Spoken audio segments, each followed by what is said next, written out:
வணக்கம். நான் சத்யவர்ஷா. இந்திய அரசியலமைப்பு ஆலோசகராக பணியாற்றி வருகின்றேன்.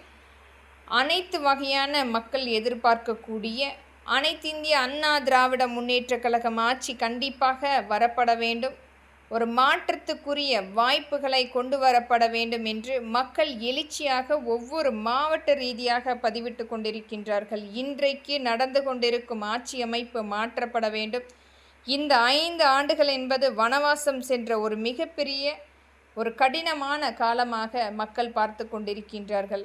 மக்கள் கேட்பதெல்லாம் அந்த 3 வேளை உணவருந்த வேண்டும், வசிப்பதற்கு வீடு கட்டமைப்பு ஏற்படுத்த வேண்டும், வேலை வாய்ப்பு தொழில் வாய்ப்பு ஏற்படுத்த வேண்டும் என்பதற்குரிய மிகப்பெரிய ஒரு வாய்ப்பாக அனைத்திந்திய அண்ணா திராவிட முன்னேற்றக் கழகம் ஆட்சி அமைக்கும் போது மக்கள் இங்கு ஒரு மிகப்பெரிய மாற்றத்துக்காக காத்து கொண்டிருக்கின்றார்கள். அதிலும் நெசவாளி மக்களுடைய முன்னேற்றத்துக்காக அரசு நேரடியாக நெசவாளி மக்கள் இருக்கும் இடத்துக்கே சென்று அனைத்து வகையான உபகரணங்களையுமே கொடுத்து ஒரு முழுமையான நேரடி கொள்முதல் அவர்களுக்கு ஏற்படுத்தும் போது வீடு தேடி வந்து உபகரணங்களை கொடுத்து அதே நாளில் அனைத்து வகையான அவர்கள் தயாரிக்கக்கூடிய அனைத்து பொருட்களையுமே நேரடி கொள்முதல் செய்யும் பொழுது ஒரு மிகப்பெரிய மாற்றத்தை ஏற்படுத்த முடியும்.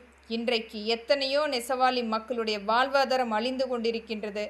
அனைத்தையுமே மாற்றுவதற்குரிய இந்த நேரடி பங்களிப்பு கூட்டமைப்பு என்பது ஒரு மிகப்பெரிய எழுச்சியாக இருக்கும்.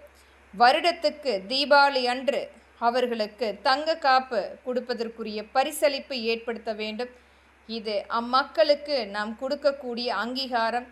இதை அனைத்துமே அனைத்திந்திய அண்ணா திராவிட முன்னேற்றக் கழகம் இதை முழுமையாக பரிசீலனை செய்யப்பட வேண்டும் என்பது மக்களின் எளிய மகளாக இங்கு பதிவிடுகின்றேன். நன்றி, வணக்கம்.